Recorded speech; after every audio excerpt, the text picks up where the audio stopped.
Hey guys, my name is Ryan. I am the developer of the GameHeart overlay. I wanted to make a video to go more in depth into the features of the overlay and show you how to set up games.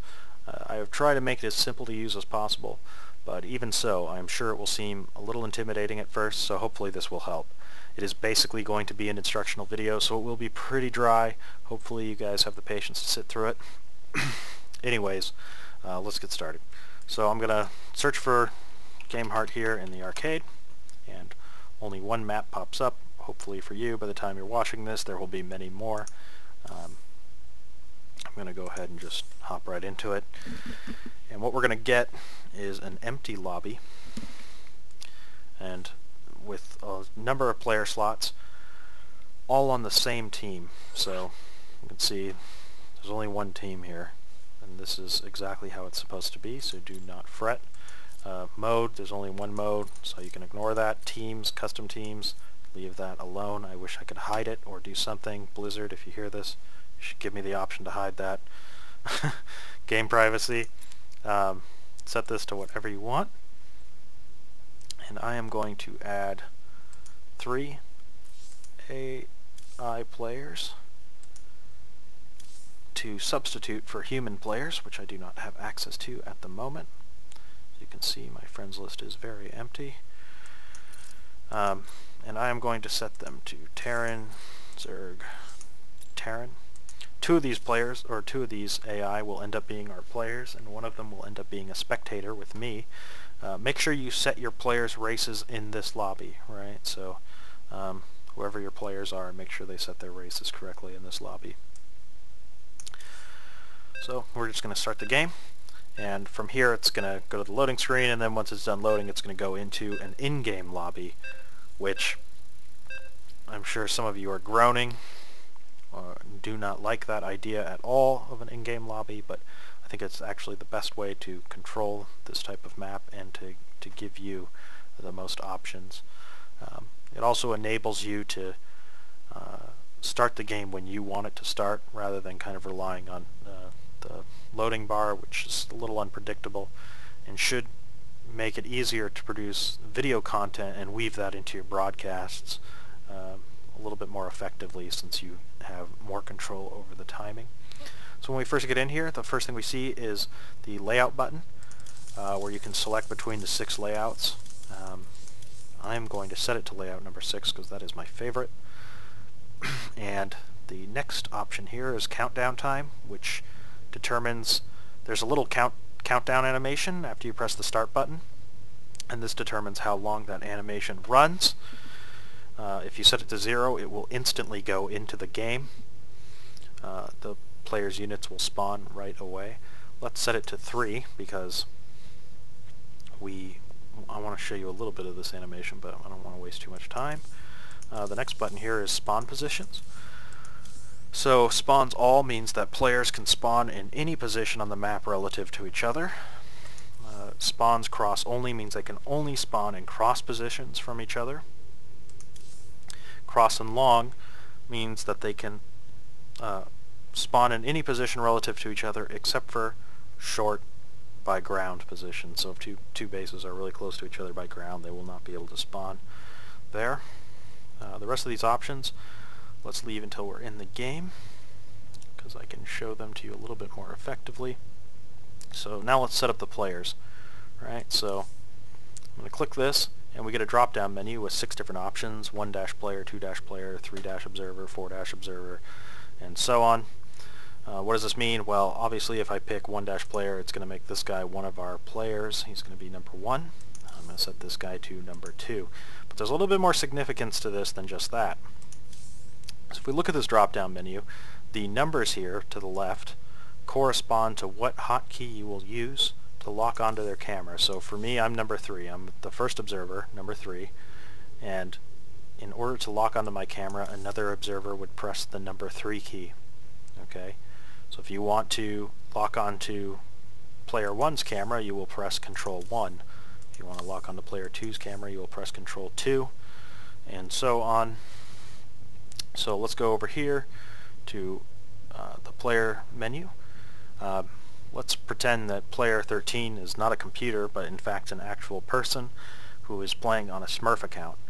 Well, we don't want to broadcast their Smurf account on our overlay because that is stupid.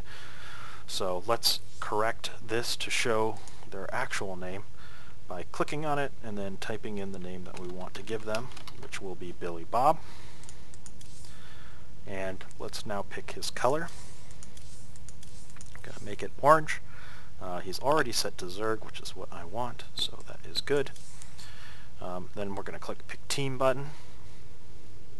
And go down to FX Open, because they have a sweet, sweet logo. And then we're going to go down to the blue guy and set his name to Jorge.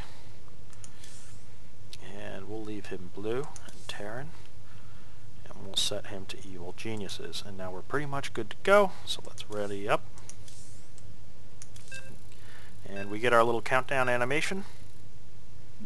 And then we immediately go to player 1's base. You'll notice a stupid little AI message, which you should ignore. That is from the newest patch, and I haven't figured out how to get rid of it yet. But it will not matter for you, because you will not have computer players in your game.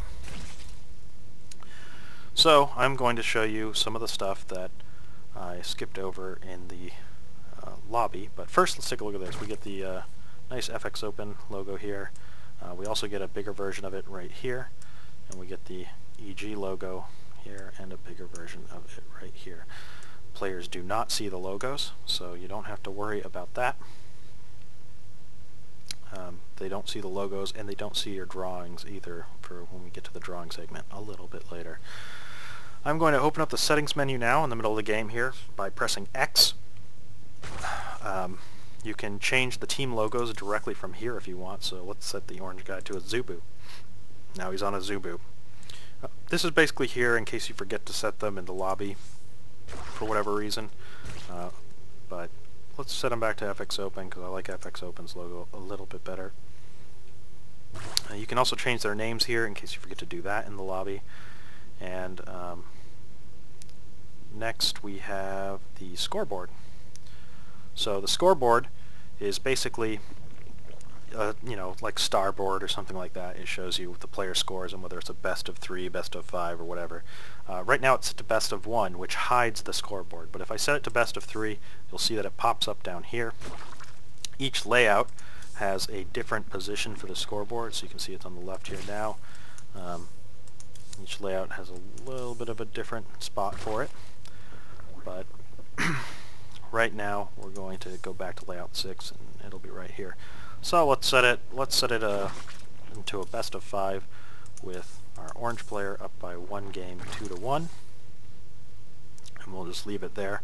Very easy to use, very simple. If you want to hide it again, just set it back to a best of 1 and it's gone.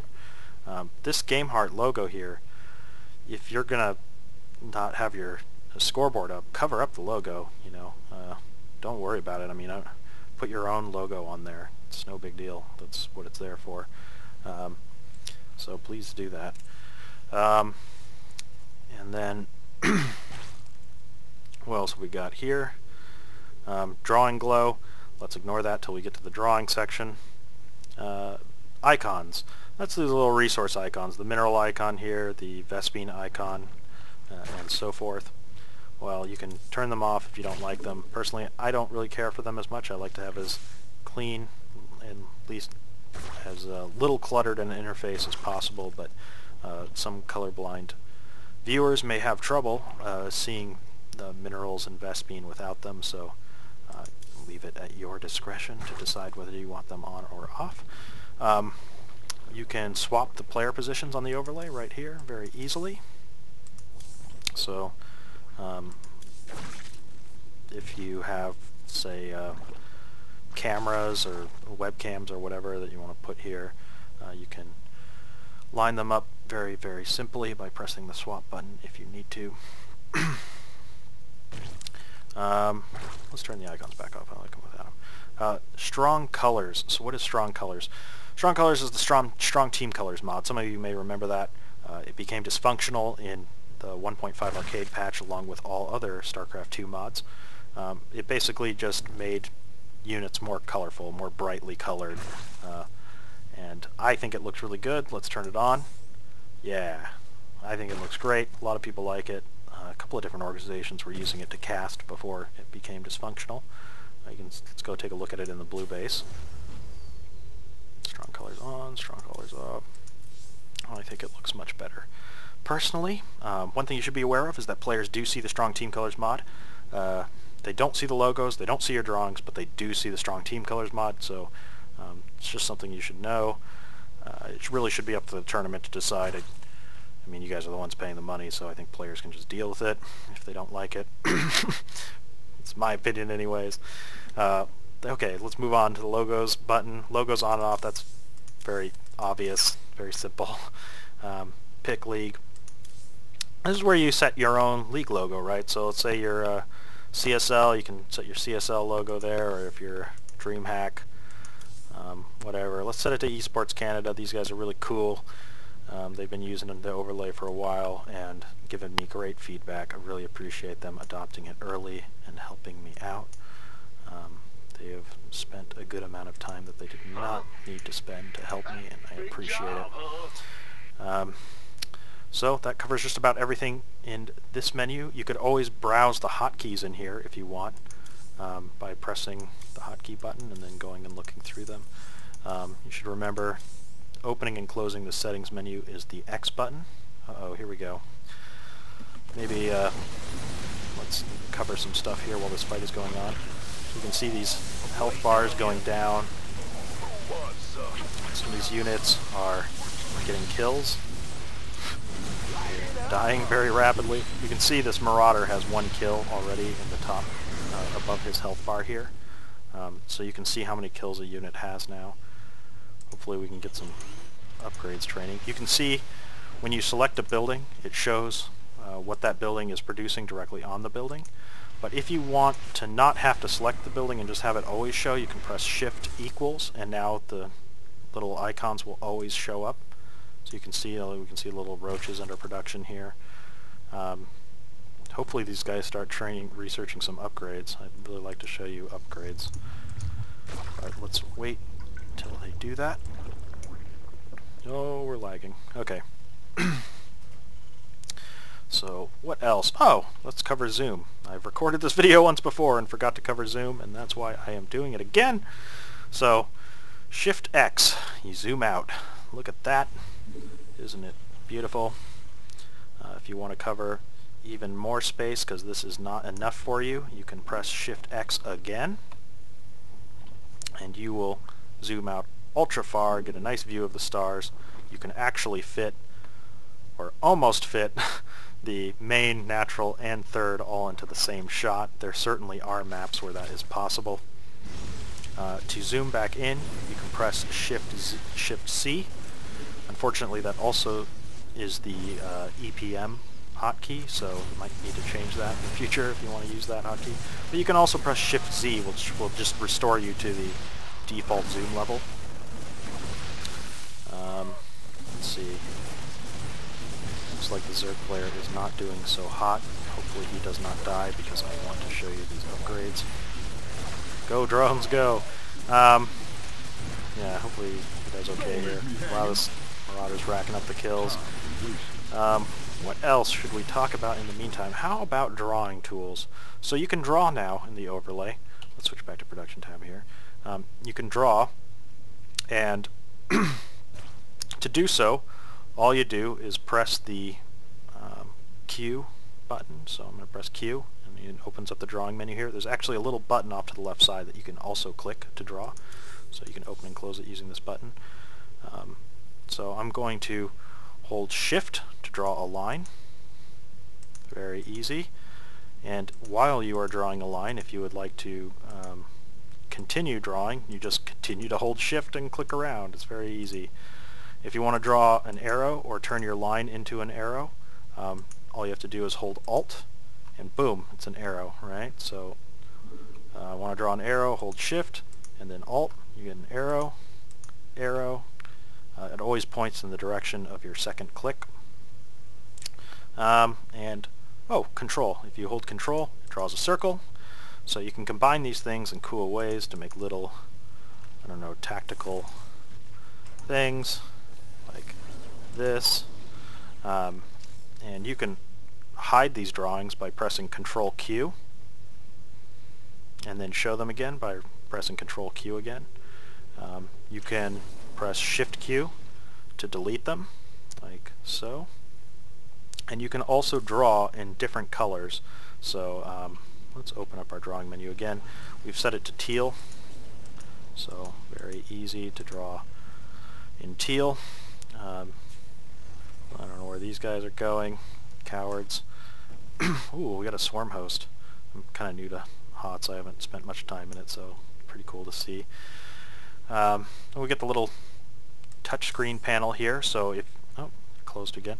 If it closes automatically if you don't do anything for 15 seconds, just because only one player can draw at a time. So I didn't want it so that like one guy could just leave it open all the time.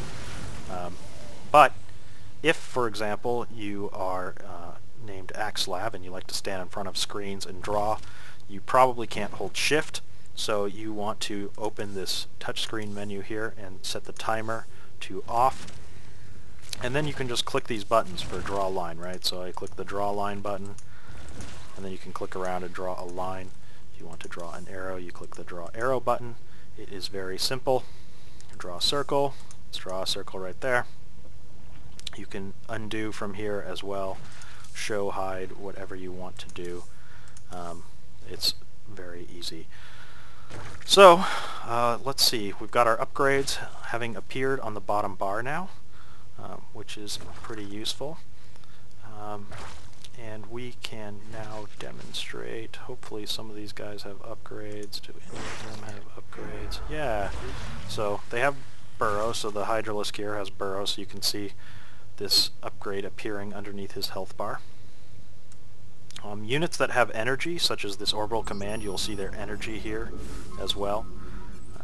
Let's see if this Raven has... No, Raven doesn't.